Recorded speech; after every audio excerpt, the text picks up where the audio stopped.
Is this thing on?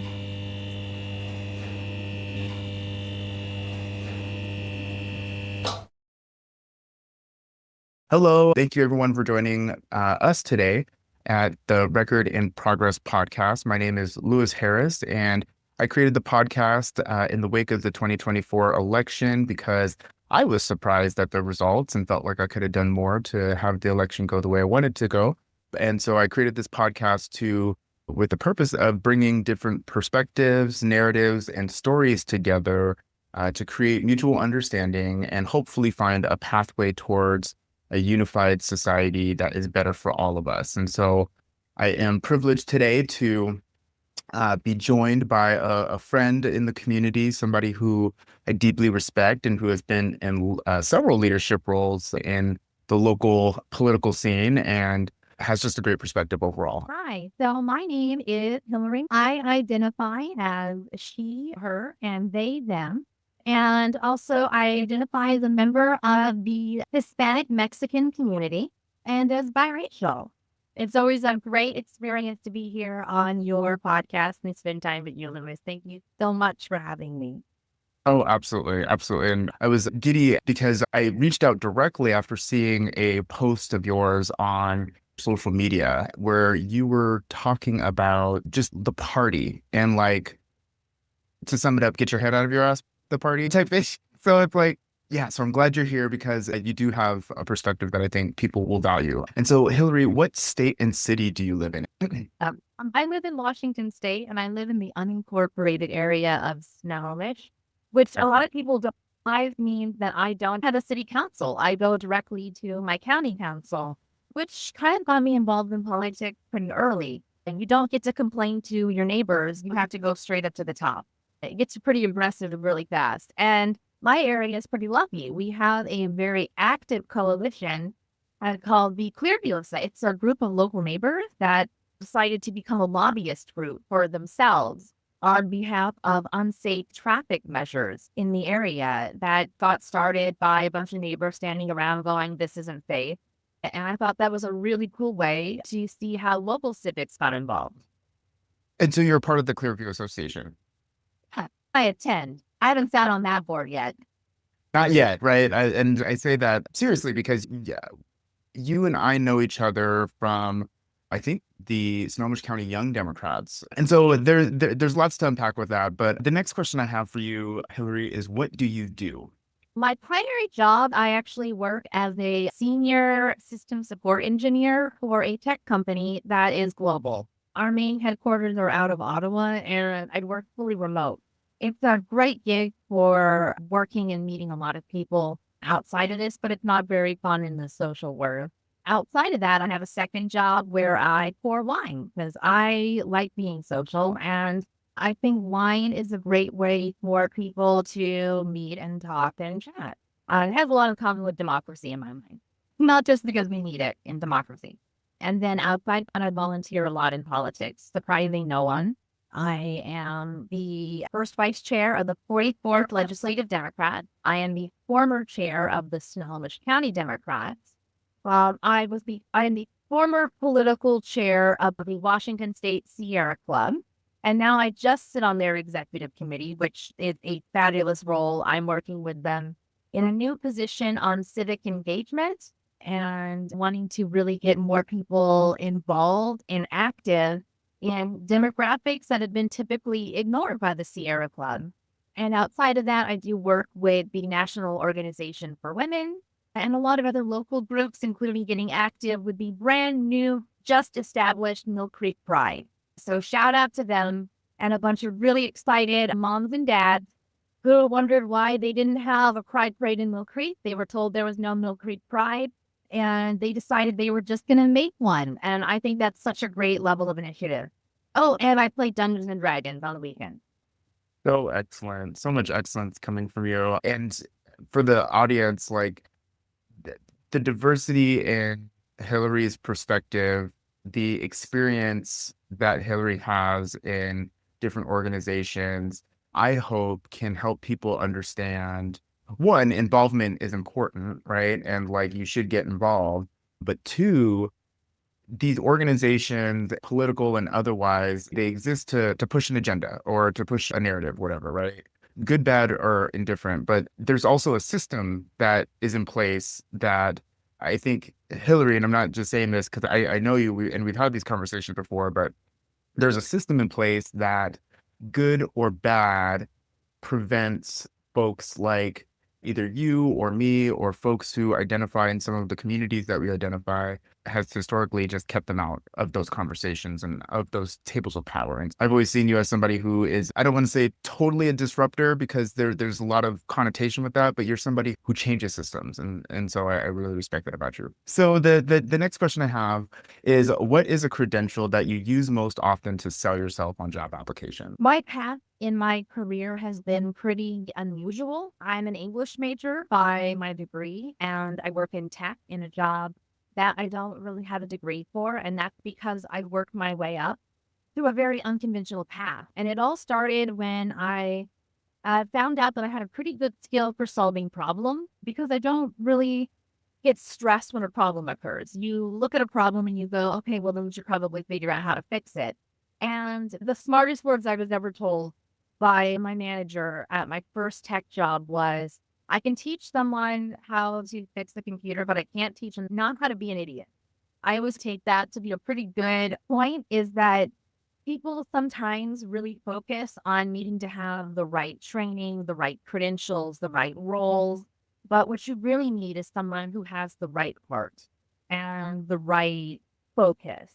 And you can train someone how to run a meeting. You can train someone how to have the technical skills to be good at something. But if they don't have the right drive, if they don't have the right love for what they're doing, they're going to be miserable in that position. And that's really trying to find that focus. And I take that with me in every job that I go to is that I'm right for that role because I'm going to be thriving in that role. It's something I love. It's something I'm passionate about and something that I truly believe I'm good at. And so that's how I sell myself in job applications is that I'm not someone who just is writing by on a degree. I'm someone who has worked my way up and worked my way up against some pretty big hurdles. I am the only woman in my division. I am the only person of color in my division, and that usually happens in tech. And knowing that those hurdles are there, that is something that you do have to address. And not only that, but you want to see how do we make it so that I'm not the only person in those roles. And that's really how I like to sell it. I always say again, like my old manager said, you can teach anyone how to be technically good at something. You can't teach them how to have that right opinion, how to have that right motive. That's great. As a follow-up, why is it important for diversity to be in the workplace? I'm curious what your hot take is on that. Yeah. It's really important to have because if all you have is one group of people sitting around and all they have is the exact same opinion, you're never going to get anywhere. For example, we had a project that was going on and everybody had the exact same training. Besides me, I came up from a very different perspective in working in tech. I had fixed a lot of problems and none of them had because we broke a lot of things when I was learning how to make to start out in tech. And Sure. I knew exactly what we're doing with Cisco systems.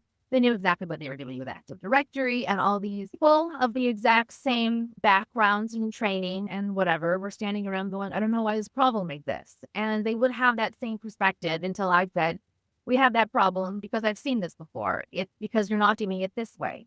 And if they didn't have any diversity of opinion, they would have been standing there forever going, wait a minute, I don't know what's going on here. And that's just one example in a technical perspective. When it comes Well, down to social perspective or anything else, they're never going to have any further opinion if they don't have any diversity. Diversity makes everything stronger. We're better when we're able to listen to other people who don't have that same background, who don't have that same training, who haven't and to be elevated in certain ways. If you've ever worked with somebody who has had to work harder than somebody else, so that they know something you don't know. They had to do something, figured out ways to get somewhere that you haven't had to. And like the biggest highest take is if all of our businesses were run by people who had it easy and got to school based on their family name and their family money, and it was always the same people that got there, we wouldn't be doing so great. And that's probably why we're not really happy with what's going on with the cabinet appointment going on right now. Right, absolutely. And thank you for your perspective on that. I 100% wholeheartedly agree. And so I was hoping that would help some of the listeners who I believe will eventually be listening to this podcast understand why diversity, equity, and inclusion is an important facet of our world. And I don't know, there might be more to unpack there later, but let's get on to the next question. Thank you, Hillary.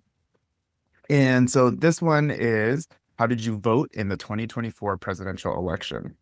Yeah. So in the initial primary that we had here, I voted undecided in solidarity with the Palestinian people that are very much under a lot of suffering. This is very different. I like to point out that I hate the narrative that it is in solidarity with Hamas. This is for the children and the teenagers and the families that are just trapped in the middle of an awful situation. And I think that is a hard place. So I voted undecided in solidarity. Down to our final election, obviously, I voted for Kamala Harris. And I was a Biden delegate to the Washington State Central Committee for our state convention. So that is where I went. It was great to vote for Kamala and Wall. It felt hopeful for that one moment. Yeah, my God, for that one moment. It's funny you say that because 107 days to run a presidential campaign, like, Yeah. like I was obviously a part of her supporters and whatnot. And thank you for giving some context about your undecided vote in the primary. That is, and I feel like I just have to say this because I'm a humanist and I believe in the value of all humans and all, but because of the humanity and what's happening in Gaza and just what's happening based on religious history and purported ownership of historical lands, it doesn't make sense why that many people are dying and why it's okay for the international community to sit by as the entire community is being decimated. So yeah, I'm in solidarity with the Palestinian people on a humanitarian level. I hate the narratives going around. I've felt like I couldn't have a voice in that space because of I'm an elected official, representative of folks in my jurisdiction, and to speak out against that, I just felt like there's been a huge amount of control over the narrative about what's happening. And it feels not only elitist, but like the power of I want to say the Zionist community, Israeli community, Jewish community, like the distinctions are clear for me. There's people who believe that they are owed the land and are willing to do everything in their power to get it back. And then there's people who are just humanist and who care about the well-being of others and see that some of what's happening has gone extremely too far. And just wanted to mention that, and it's been really tough because there's a humanitarian crisis happening. So Like you mentioned, it's heartbreaking on every side when you look at it. And as in my opinion, any and all focus always should be on protecting the children and the suffering that's going on. And I'll agree that, in my opinion, anytime you see families that are hurt and crying, my first instinct is we want to take care of them. That should be where our hearts are really at. right, right. Complex world that we live in. So the next question I have for you, Hillary, is what are three feelings you have about the results of the 2024 presidential election? Oh, God. Frustrated, disappointed, and also motivated. Those are three words. I feel very much, that's how I felt when the results came out. Totally. And part of the frustration, I want to focus on the frustration because you're a part of a lot of the same democratic groups and groups in general that I am in. And so you've seen how in the wake of the election, how people are trying to place blame, like who did what wrong, which there's plenty of blame to go around. And it doesn't start with just 2024, 2023. It goes back, right? Like, so we need to be conscientious of the timeline of how these things have unfolded because it has been a historical narrative that has continued. What do you think about the criticisms of the block of voters who, are in support of the Palestinian people, who are against the war, and who voted undecided in the primary to really send the message. I think it's really unfair to blame voters. Overall, voting is their choice and their only really point of having a voice. And Right. when it's down to it and you look at the numbers of people who voted undecided, it's not enough to sway the election in any way that would have been harmful enough to cause that kind of blame. And I feel like a lot of times the people, we want to put blame and we tend to put blame, and this is like the worst part about it, we put blame on our allies. Our allies are usually people of color, are usually people of refugee status. I see a lot of people say, well, why the Hispanic voters? Is it the Palestinians who did this to us? Why is it this? And when overwhelmingly the largest voting bloc that voted that we should be looking at is blue collar white people. It is white women, white men who do not have a college education. That is the voting bloc that we should most be looking at. But we don't see us talking about blaming that voting bloc. We're blaming Palestinians, and that's incredibly unfair. We're blaming the undecided vote, and that doesn't seem right. It seems like we're using them as a very unfair scapegoat, but without talking about the real issues. The real issues is why have we lost the labor vote? Why have we lost the popular vote? Why are we no longer seeing unions being the backbone? Why have we lost the Rust Belt? It's absolutely ridiculous to me that people are saying that it's the undecided voter complex from the Palestinians. It's using an other, and that is very unfair. And as far as I'm concerned, it's very much a dog whistle that is driving us from the real problem, which the Democratic Party has done for a long time. They turned around and they immediately said it's Bernie Sanders. What is this, 2016 all over again? Bernie Absolutely. Sanders had a very valid point of saying that the Democratic Party lost the labor vote. And then all of a sudden they're saying he wrote a mean op-ed and it's not fair. No, everybody has the right to criticize what happened, but don't blame the voters. The voters are always going to vote in their best interest. And if the best interest is not the Democratic Party, the Democratic Party needs to do some real soul searching on how they screwed that up. Say that.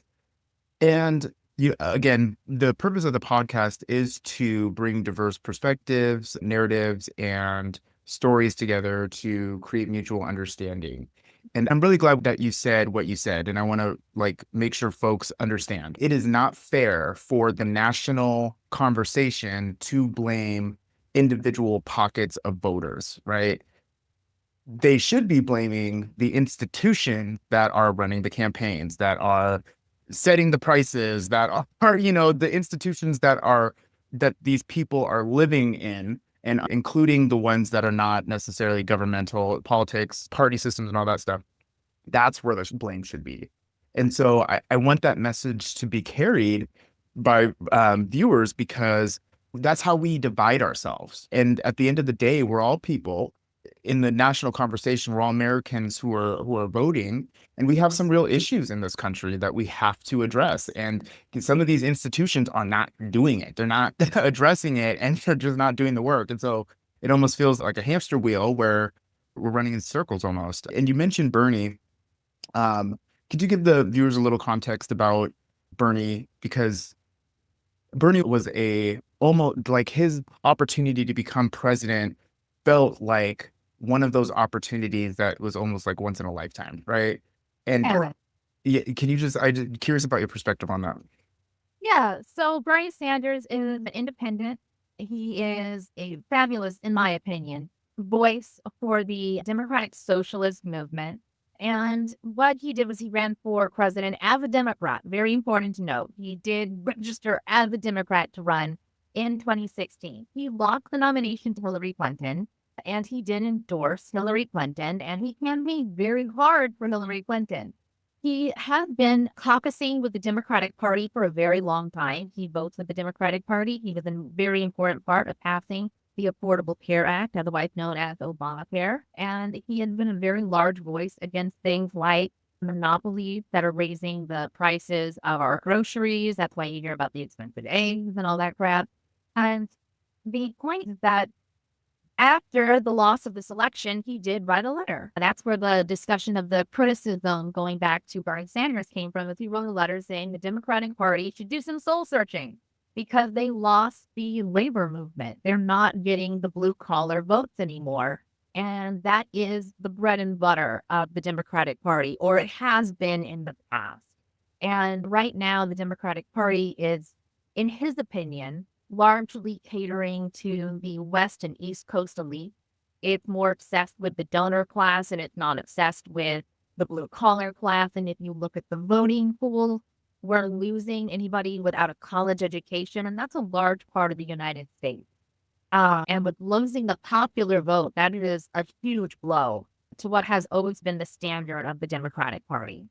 And immediately, people on all of the pundit talk shows are saying, why did he attack the Democratic Party? Not an ally of the Democratic Party. And I think that's unfair because any and all criticism should be listened to. We just saw the Democratic Party lose to this idiot, fascist, orange monster, Tory. Yeah. And now it's even worse because we've lost the popular vote. And we can't even say that the people don't want him. It's the Electoral College that's corrupt. No, the Electoral College is still corrupt, but also the people want him. And what does that mean? We should really be soul searching at that point. And I think if anyone has criticism, it should be listened to. It should be valued. That's a great point. Listen to the criticism, and that goes to those institutions. But you also said something else that I spoke to one of my last guests, mutual friend Joanne, about the assimilation by some of us who are Bernie supporters, who believe in his ideals and believe in his often people characterized as radical ideas. We had to assimilate into the Democratic circles because one, we care, and two, we see that there are mechanisms to change these things, but three, we're in a system where we have to fit in almost to the degree that have we lost our voice in some of that work? You know what I mean? Like, and that's something I've always had a hard time, an internal battle with, because I too was a Bernie supporter in the primary. After he lost, I was a Hillary supporter, right? And for the amount of people who were energized based on Bernie and his message to then assimilate into the Democratic establishment that essentially lost this election, right? Like, is it time for us to like clap back or like what do we do from here? You know what I mean? Like,